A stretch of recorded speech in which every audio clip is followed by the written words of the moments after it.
तो देखो, ना तो मेरा बचपन में कोई दोस्त था और ना ही मेरा कोई केजी, एलकेजी, नर्सरी, इन सब में मेरा कोई दोस्त था।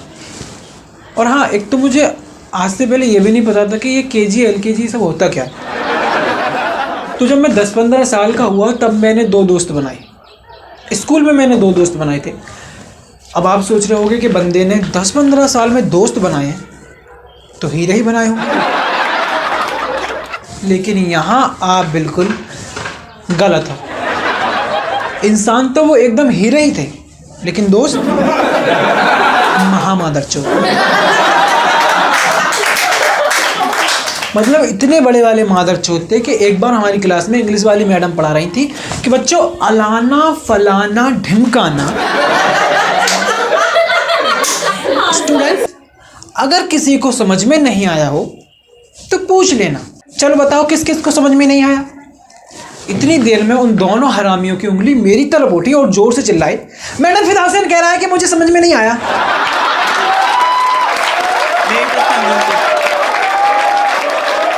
अब जरा है ये कब हुआ? मैडम मुझसे बोली स्टैंड अप। अब इस वक्त मेरी हालत ऐसी थी जैसे सुहागरात वाली रात में दुल्हन की होती है। मुझे पता था मेरी मैडम फीमेल है, लेकिन अब मुझे यह भी पता था कि ये मुझे मर्दों से बुरा चोदने वाली है।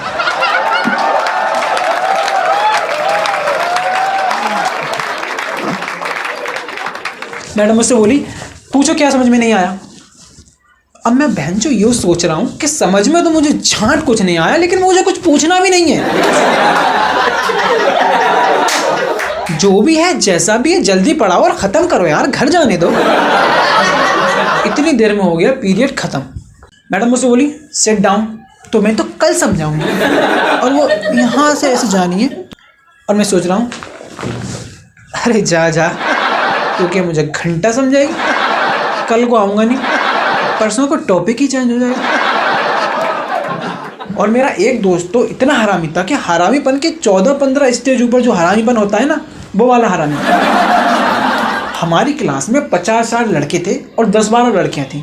तो हमारी क्लास में एक साइड इधर बेंच और एक साइड इधर बेंच बिछाई जाती थी, और इस वाली बेंच पर सभी पर लड़के और इस वाली बेंच पर फ्रंट वाली 2-3 बेंच पर लड़कियां और बाकी सब पीछे लड़के। तो एक बार क्या हुआ ना, हरामियों ने मुझे लड़कियों की जस्ट पीछे वाली बेंच पर बैठा दिया, और एक साइड एक हरामी बैठ गया और दूसरी साइड दूसरा हरामी बैठा गया, और मुझ मासूम को बीच में बैठा दिया। और क्लास में हिंदी वाली मैडम कुछ पढ़ा रही थी, तो हिंदी वाली मैडम थी एकदम कंचा। तो जो मेरे इस साइड बैठा था उसे अचानक से चढ़ने लगा जोश, और मैडम जो कुछ भी पढ़ा रही थी शायद, तो वो मैं समझने की कोशिश कर रहा था, और अचानक से मैंने फील किया कि भैंचो मेरी बेंच जो है स्लोली वाइब्रेट करने लगी। मुझे लगा कि शायद भूकंप आ रहा है। मैं चिल्लाने वाला था कि मेरी अचानक से नजर इधर गई, और मैंने क्या देखा कि भारी क्लास में लड़कियों की जस्ट पीछे वाली बेंच पर बैठकर वो भोसड़ी का मुट्ठी मार रहा था। ये देखने के बाद भाई मेरी फटके 4 हो गए। मैं उससे बोला यार भैंचो ये तू कर क्या रहा है यार, तू अपने साथ साथ मुझे भी स्कूल से निकलवाए। और वो मुझसे कह रहा है बस भाई 2 मिनट रुक जा। मैं क्या यार तू रुक जा बस कुछ। अरे भोसड़ी के बंद कर, अरे रुक।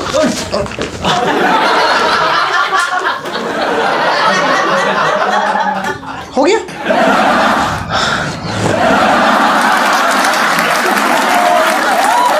और जब उसके कोबरा ने वाइट कलर का जहर करके उगला है, तो वो सीधा जाकर सामने वाली बेंच पर बैठी हुई लड़की की लहराती हुई चोटी पर जाकर चिपक गया।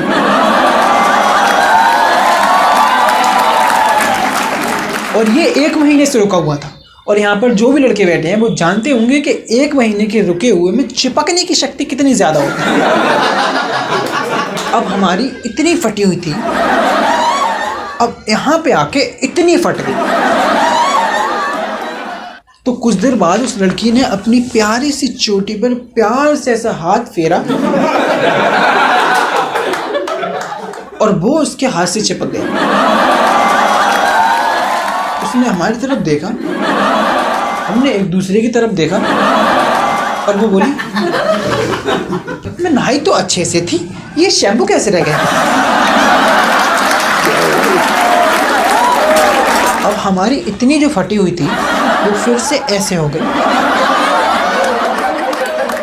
और आप लोगों को पता है, हमारे स्कूल का कोई भी टीचर हम तीनों को एक साथ कहीं भी नहीं भेजता था, क्योंकि हमारे प्रिंसिपल ने एक बार हम तीनों को टॉयलेट में लुल्ला नपाते हुए पकड़ लिया था।